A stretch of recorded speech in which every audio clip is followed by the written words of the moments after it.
Welcome to the Limitless Ladies Network Podcast, where we are limitless in sharing lessons to advocate and drive insightful, empathetic self-care.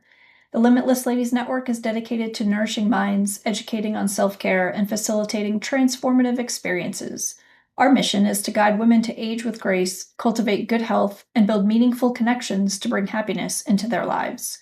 We strive to empower the ladies of the community so they may successfully advocate for themselves and embrace a journey of holistic well-being. Please note that the information and opinions shared on this podcast are for educational purposes only and are not intended in any way to be used as medical advice. Please seek a medical professional for any health-related matters, and always refer to our full disclosure in our show notes. Hello, and welcome to today's episode. Today, my guest is Elizabeth Regal. Elizabeth is an IACT certified or IACT certified NBCHT credentialed colon hydrotherapist. Her journey began with her own experience and benefits of hydrotherapy, followed by a deep desire to help others feel better in their bodies. Her background in clinical laboratory science gives her a unique perspective into the complexity and elegance of the human body. Welcome, Elizabeth.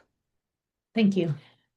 It's a pleasure to have you here talking about a very personal matter of hydrocolonics, something that we don't always really think about doing as a practice, I guess.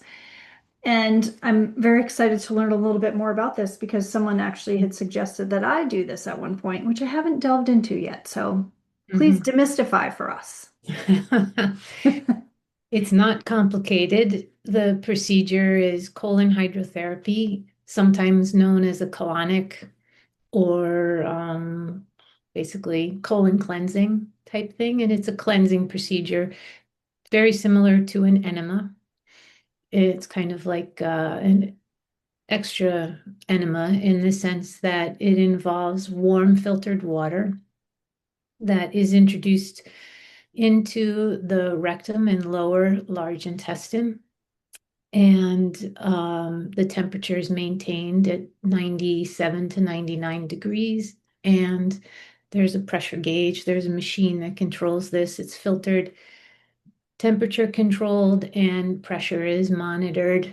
And it's a way of introducing water into the lower intestine, stimulating natural peristalsis, which helps you eliminate waste that's inside the bowel.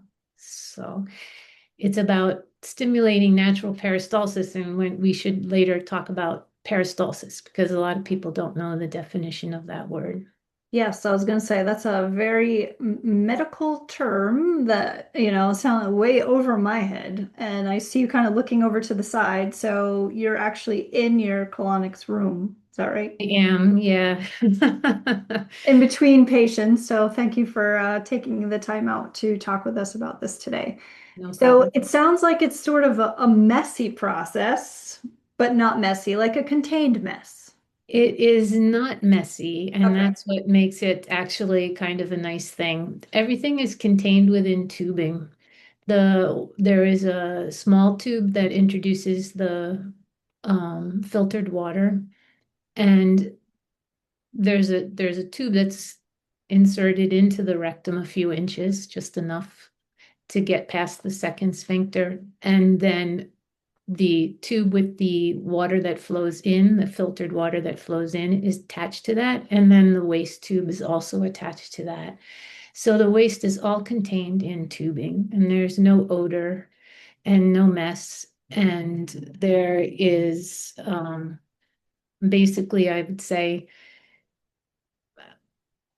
it's a very simple procedure. It's just nice to have the water warmed and filtered and the waste carried away without any work or effort on the part of the patient on the table.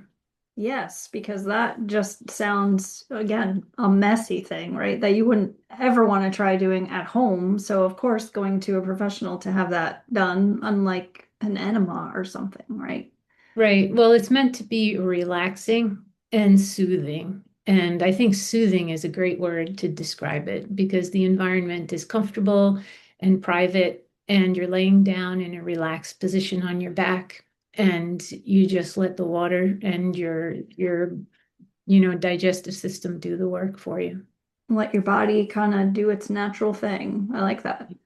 Right.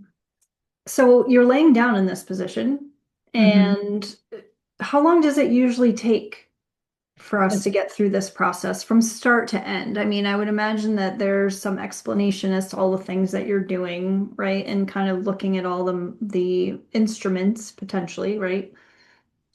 So how long Right. does it And yeah, take? for the first appointment, definitely is an extra 15 minutes where I explain everything. I like to explain that the water is filtered for particles, for chemicals, and then it is disinfected with an ultraviolet light before it is entering into the body. And then I always show the set of tubing, which comes in a sealed package, and everybody gets their own set of tubing, and which is discarded after the procedure. So it's very clean. And I explain where the temperature, how the temperature is controlled, and that there's a way to monitor any pressure that would build up. And then I explain to them through the session what they might feel and how to breathe through it so that um, so releases can happen. And this about 45 minutes for the actual session. And generally it's letting some water in. And when the person starts to feel the urge to release, you let it out. And then after that cycle is completed, we put in some more water. And when they get the urge to release and let it release. And so the cycle is filling and releasing. So you do that several times in a session. Wow. Okay. So that sounds very cleansing. That's the goal. That is a goal. So as you go through this process, and I mean, no one would normally think to go have colonics or, hydrotherapy. So when would someone typically want to have this type of procedure done? Is it something that I could just go in myself and say, hey, you know what, I've been backed up and I would like to have this cleanse? Constipation is probably one of the main reasons why people would go. Sometimes people are on certain detox protocols, and I would like to clarify that detoxification takes place within the internal organs, such as the liver, but the waste products from those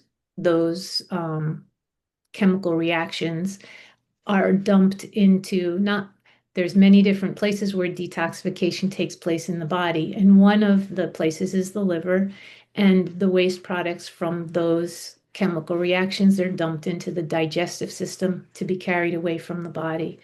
So the way that colonics work, they don't actually do the detoxification, but they carry out of the body the byproducts of detoxification reactions. So they like carry all of that stuff away because none of it is really healthy for the body. The point is to get it out of there.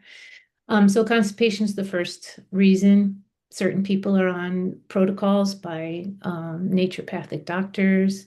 Some people are doing cleanse protocols, either prescribed or on their own. And again, they're not the colon hydrotherapy just takes away all the waste products from the cleansing reactions that take place in the internal organs. So Wow. yeah, So and then some people have constipation. constipation is a big one. Sometimes, it's not a bad thing to do with the change of seasons, because with the change of seasons, if you are the kind of person that eats along with the seasons, the foods for each season, we can change our diets depending on the seasons. Yes. Um, Cleansing in between the seasons is a good time to just sort of reset your body for the next season and the next type of food that you're going to start eating. Seasonal foods, I mean. I like Um, that. and then also people who have issues with side effects of medications, in the sense of some medications cause constipation or slow down the digestive tract. So it can help, relieve the side effects of certain medications. Yeah, because anything, like you were saying, if you're going through anything within your system, anytime that you have that kind of backage or backlog, constipation happening, then anything that was in your system that is toxic is just kind of sitting there and it's going to then just continue to kind of fester and not be able to release and it's going to go somewhere. So then it's going to go out through the rest of your body, which will be bad. And there's a lot in the news and in health magazines about microbiome and how important it is for our mental health and a bunch of other things. So it can cleaning out the bowel can help you when if you're trying to reset your microbiome, get rid of a lot of Absolutely. old stuff and introduce new, healthier, balanced bacteria. It doesn't happen in just one session, but it can be part of an ongoing process to kind of clear out the old so that you can introduce something newer and hopefully more beneficial. Absolutely. So as we clean things out, and it usually takes about 45 minutes per session, how many sessions are typically needed? That's a good question. It depends. It depends on the person and the reason why they're there. Most people come for constipation, and if you've had long time constipation, one colonic is probably not going to be enough. And we always suggest that someone comes for at least three in a relatively short period of time, like within 2 weeks, have three, maybe four.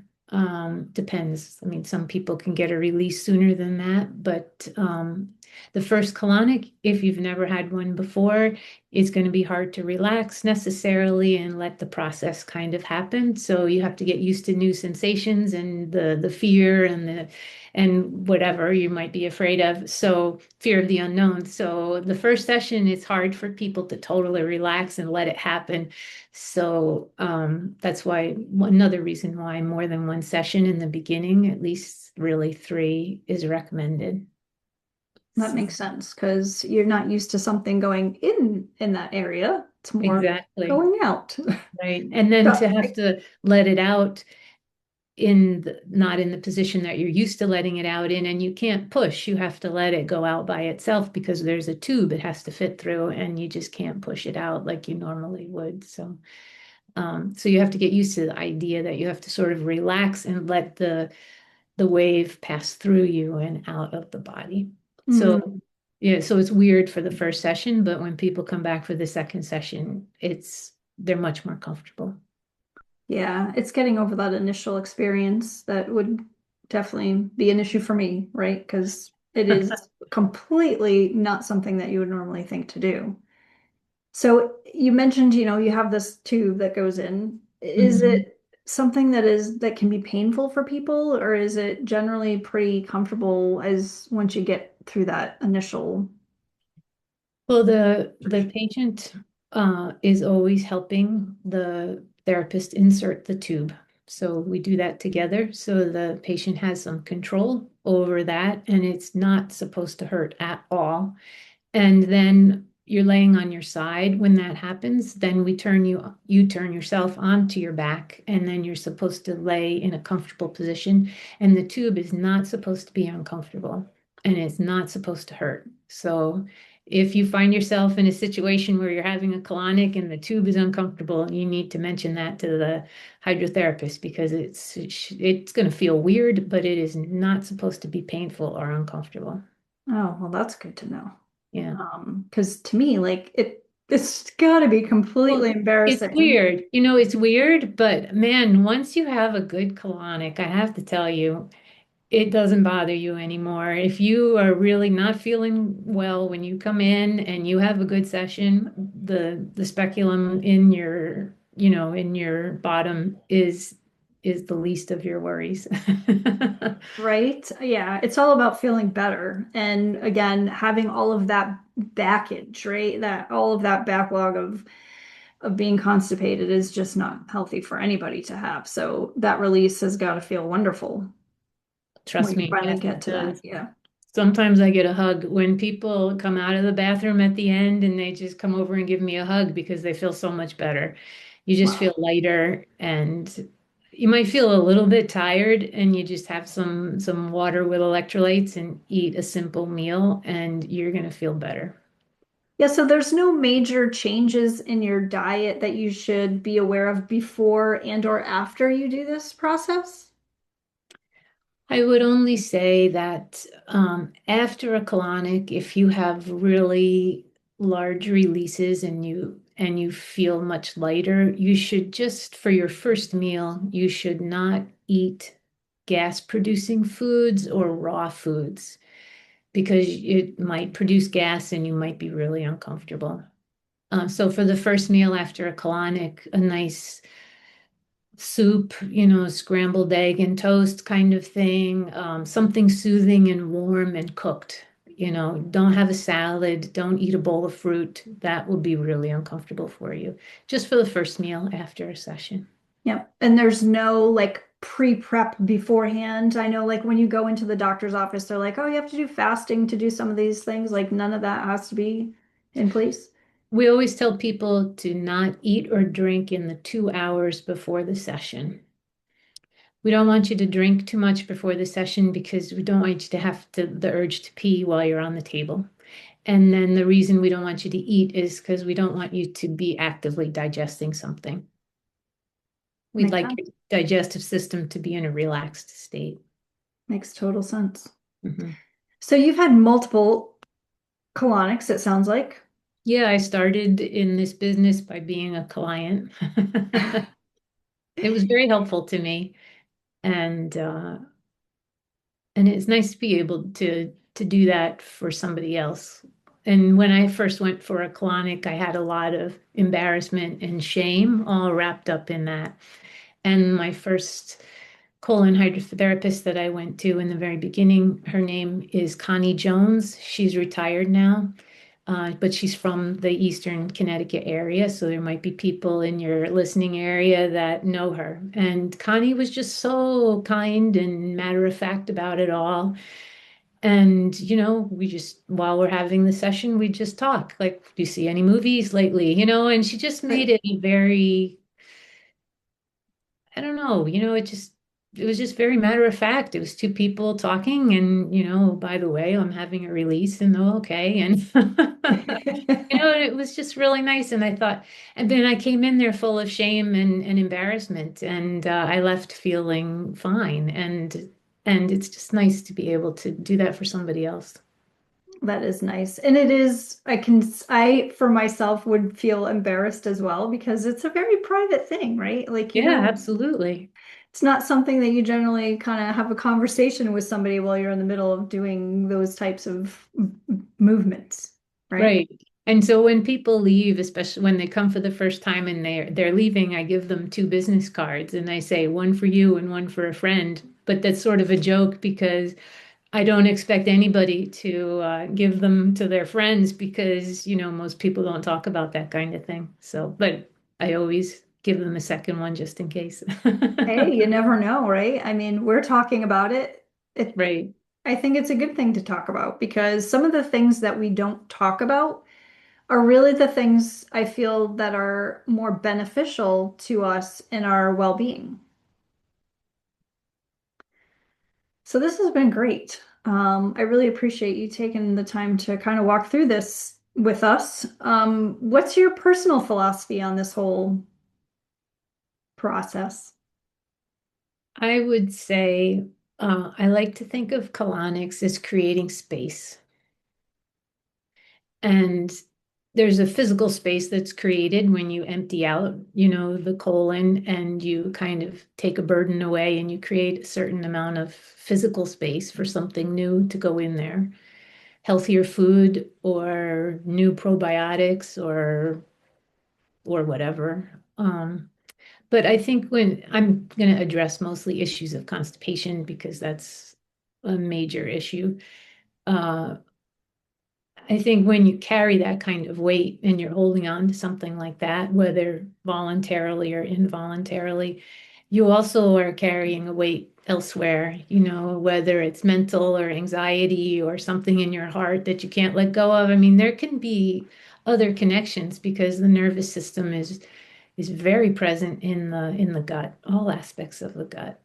There is a brain gut connection, and sometimes our guts are telling us a lot more than our actual brains are. And Brain got so, it. to your point, right, if we're holding things, and I can say that from my own personal experience, right, like I will hold a lot of things in my gut, and I think that's probably why I end up getting backed up, right? Is just like you're so tense and anxiety and stress, and it just doesn't seem to want to flow. So your body is kind of your stomach or your gut is really telling you that you need to release some things, right? You mentally, you have these blockages that are also blocking other places, to your point.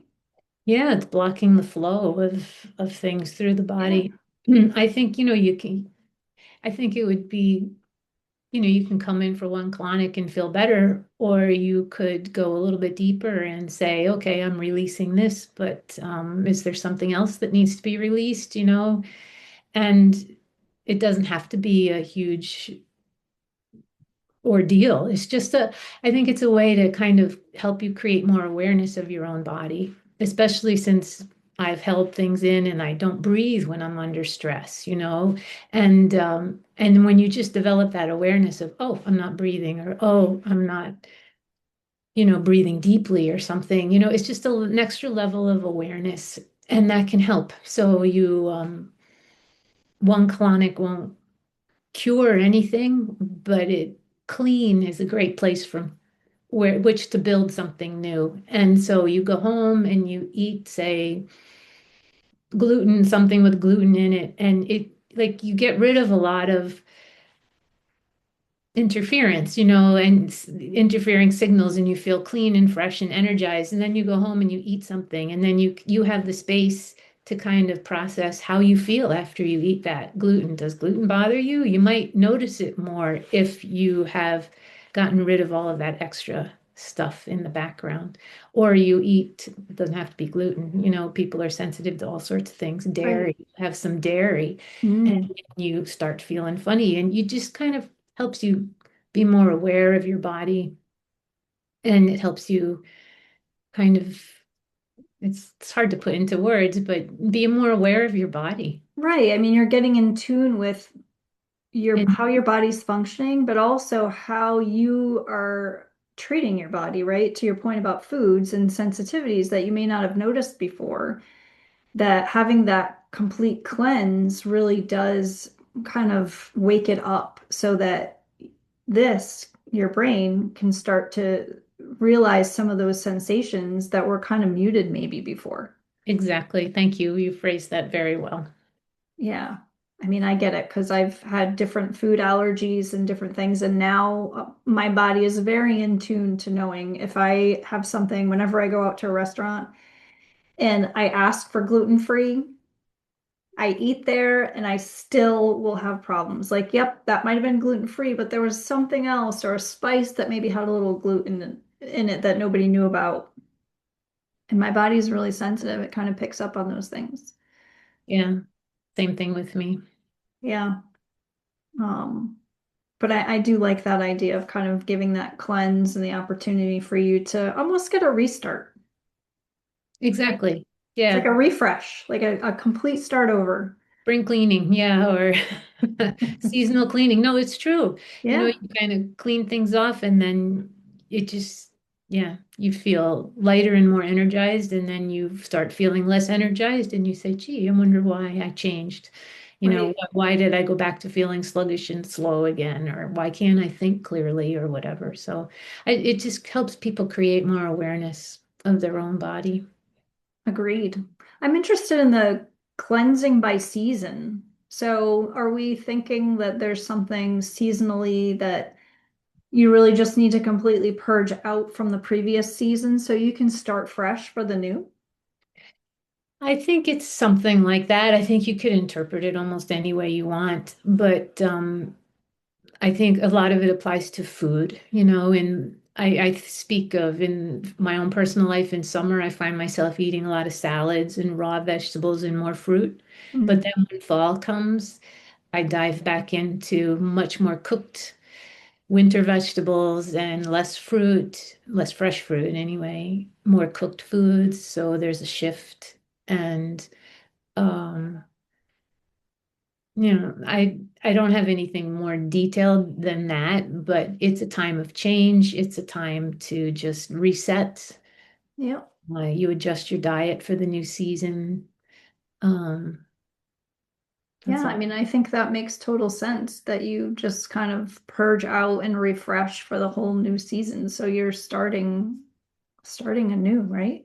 Right, You don't have anything left over fermenting in there from previously that can cause issues. right.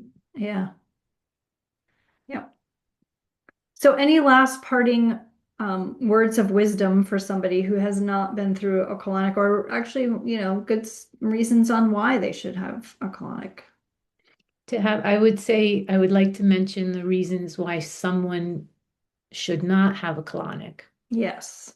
Okay, so there are some um, certain health conditions in which a colonic is not a good idea for not everybody, and they can be summarized in people who have fluid issues, as in poor kidney function or heart disease or untreated high blood pressure, anemia, history of GI bleed. Those are certain people who should not have colonics. Active inflammatory diseases, active Crohn's, active colitis, uh, active or acute diverticulitis, um, prostatitis also, if you're a man, cirrhosis, lupus, those active inflammatory conditions are not good for colonics. And certain physical problems, like if there are anal fissures or fistulas, if there's hernias, hemorrhoids that are currently inflamed. So those are not, a colonic is not indicated in those things. And pregnancy also. The first trimester and the third trimester, a colonic is not indicated, and it could be possible in the second trimester. Hmm. And any malignancy of the intestinal tract, because we wouldn't want to disrupt something or spread something. So those are important medical issues. And because the colonic is, in a way, a medical procedure, even though it's only water, it does have an effect on the nerves of the body and on the digestive tract. So everybody who comes for a colonic has to fill out a health screening form, which is reviewed by a naturopathic doctor. And she's the one who makes the decision if a colonic would be appropriate or not. Oh, good. So there is like a health screening basically that they go through, that they fill out a form, and then someone professionally looks at it and has a conversation with them to basically give that approval, almost like a prescription, I guess, to say, yes, you have a clearance to have this done. Exactly. The naturopath writes a prescription for the procedure, and that's documented so that we don't miss anything, if someone isn't clear about their history. It's not a big complicated thing. It's not a doctor's visit. It's just a form you fill out in advance that the naturopath will review before your appointment. And then my naturopath is Dr. Corrine Verano. I work at Roots Natural Medical Center, and she'll just send me a referral that says a colonic is indicated or not. So. That's great. So if I want to have it done, I can go to you, fill out the form, someone else will look at it in your office. I don't have to have an office visit. I can still just go directly to you to have the procedure done without having to have any type of, medical doctor visit or anything like that. Right, and because I work within a doctor's office, they have a computer system, so the forms are sent to you in advance electronically, Right. and the doctor reviews it before the session.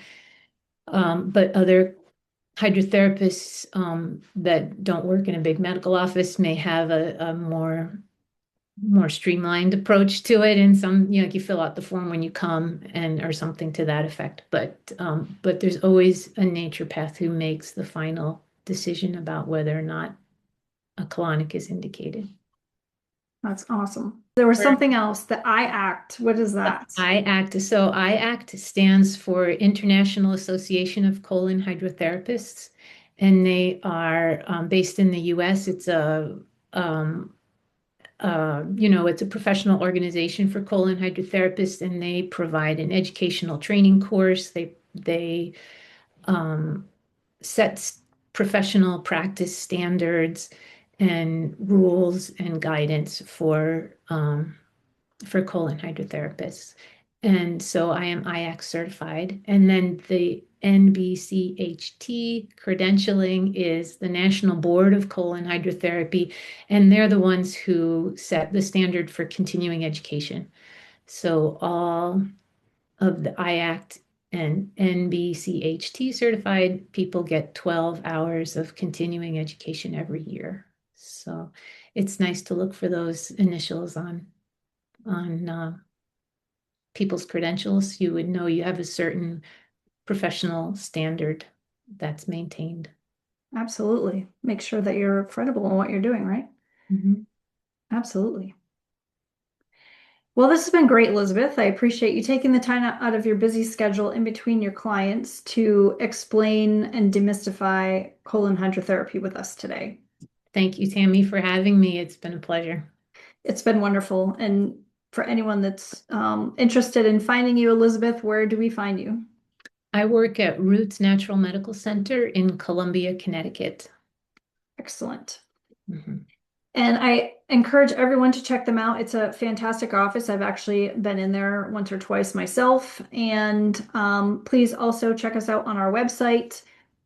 You can also check out some resources that we have. We talked a little bit about detox today on my website. You can go under resources and you'll find the Nikki, which we actually had a podcast on last week, where we were talking about the Lyme Watch with some detoxification and programs in there. So you can check that out on my website and get a 10% discount with the Limitless 10 promo code. Also, check us out on Facebook and LinkedIn.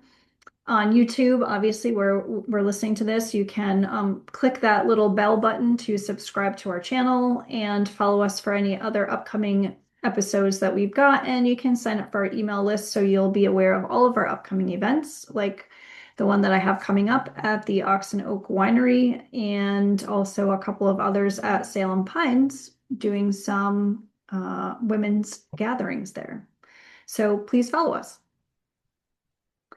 Thank you very much.